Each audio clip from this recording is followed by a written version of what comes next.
Hey everyone, welcome to BrickVault. Today is another LEGO Top 10 Mocks of the Week episode where I show you guys the coolest custom creations I happen to see people building in LEGO throughout this last week. If you check out all those links in the description below, there are way more than just 10 builders I'm going to be showing you guys. And if you have any extra time, I highly recommend you check out those pages and see some of their other designs. Also, if you do have any extra time, I highly recommend you check out our web store, www.brickvault.toys, for custom LEGO building instructions. We work with some absolutely amazing designers from all over the world. And most recently, this last week, the original design that went up in the store actually came from my brother Charlie. This time they are the 3 Imperial shuttles, Lambda, Zeta, and Sentinel. They scale just right with the rest of the LEGO Star Wars micro fleet. Any and all support is always greatly appreciated. And now let's jump into some honorable mentions before the top 10. From Forlorn Empire, this is titled Peaceful Pond. I love the use of those white croissant pieces for bubbling water, and I don't know what green piece that is that makes up the lily pad, but it looks amazing. More of that dark red shield piece is being used in custom builds. This is from Little John, titled Western Homestead. That seed piece can be found in the windmill. This was on top 10 last week, but we didn't get a full picture just yet from First Order LEGO Nightfall Jedi Temple Order 66. I love the exploding head and the forced perspective in the windows. From the builder Sebastian Batraszewski, this is titled Helvenport, and we've got some excellent gritty island details that makes up this pretty rugged area. I love the perspective shot here from Marcus 1984-0420. The title here is The Mandalorian, The Prisoner Chapter 6, just a little mouse. So that mouse droid is the blurry bit that you can see close to the shot, and the hallway and lighting is just really nice. It captures this episode quite well. Azure Kingfisher titled this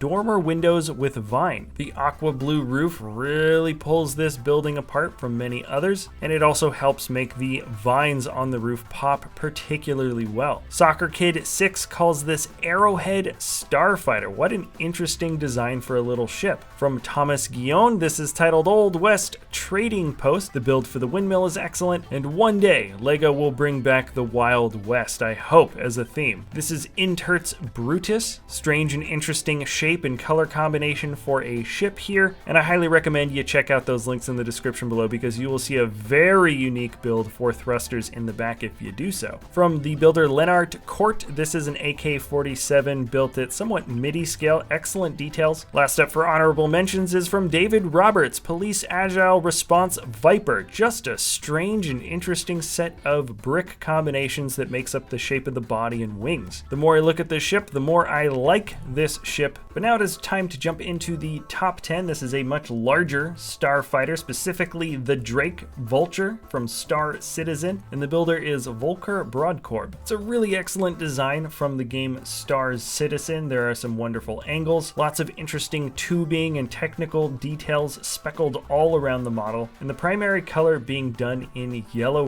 really pops well against the dark bluish gray. The model isn't afraid to be smooth and soft in certain spots, and then also gritty, sharp, and technical in the mechanical areas of the ship as well. It's a pretty massive model. A lot of the ships from Star Citizen are very big, and it's probably one of the best LEGO iterations of any of the ships from this particular game. I hope to see more in the future. These are in no particular order of best to worst, but jumping to number 9 from Andreas Lenander, this is Pondering Misfortunes, and these are some excellent patterns, both for the window and the floor. The builder says he was inspired by patterns from Katie Walker in The Queen of Cheese, and it might be worth saying now that yes, all these little triangular pieces that you see making up the excellent details on the floor and windows, those are just called cheese wedge pieces or just cheese pieces in LEGO. It's awesome that he managed to get them to fit in with these different arched bricks on the wall, and I may have played around just a tiny bit with some cheese designs in the past, but this does look absolutely insane because a lot of this stuff is just resting here pretty loose. And now we have an excellent perspective shot. It really does make you feel like you're right here in the mines of Moria. This is from Nathan Smith, and actually the title is This Is No Mine, It's a Tomb. I believe that's Gimli's line. You can see him staring at his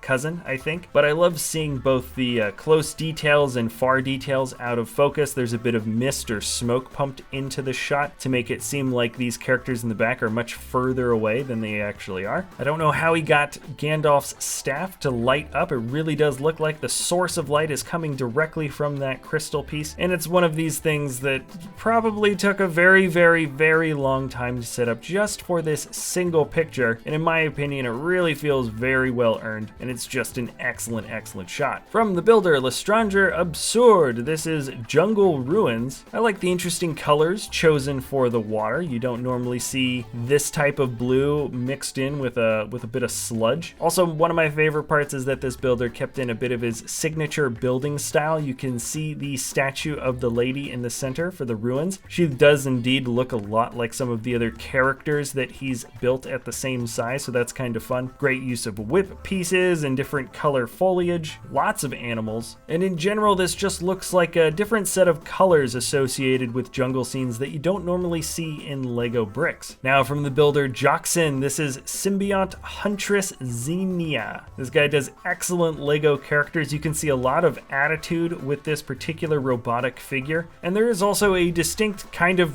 femaleness about this robot as well, with the sort of hip pieces and the whole stance and the attitude. I like the use of the giant sword. It feels very cartoony or video game like, and the colors pop quite well. There's just a little bit of blue and orange that really shines through against the black and some of the white highlights. And now we have such an interesting, funny, kind of chibi fighter. This is the R16 Vindicator, and it looks like the original designer is John Hall. The big orange nose really pops quite well, and I like how the body of the ship rounds out very quickly, and in fact is just not a particularly long design at all. The angles and through lines of this ship are excellent. I like how the guns match up with a bit of the structure that leads to the fins that goes about halfway through either wing. It feels very real in a not real way. It's got a distinct World War II sort of aesthetic, but also looks like it could come straight from a cartoon. It's just a fun model. If you're keeping track, this is number 4, moving down from the builder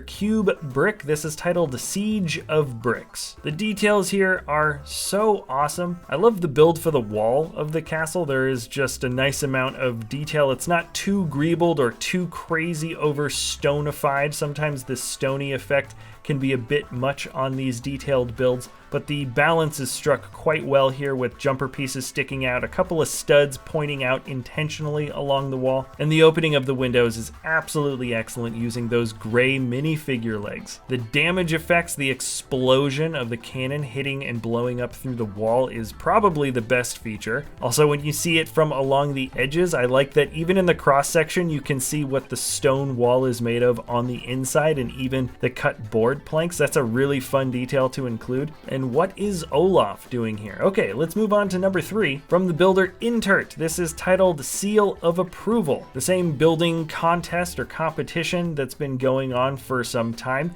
is still remaining here with that dark red shield piece, and it is absolutely awesome the way it's been inlaid for this particular build. You can see it is the design for the stamp, the actual seal of approval here. It's really interesting the way that works. The circular end of the handle can be seen, and the effect made for the red dots on the paper itself is done with neck brackets in white. Excellent subtle details. I like the panel pieces pushed on their sides. It looks like there's a few pages of paper on this notebook that are already turned over, and though it looks somewhat simple, I suppose, from afar, it's probably some of the most advanced building techniques that you are going to see in this episode. Now this next model is great. It's actually only half of what's going to be a complete model. He says Peter Ilmrud, the designer here, says that it's going to be combined with another half of a medieval micro scale build with full plate, another designer at some point. But this micro fantasy landscape looks so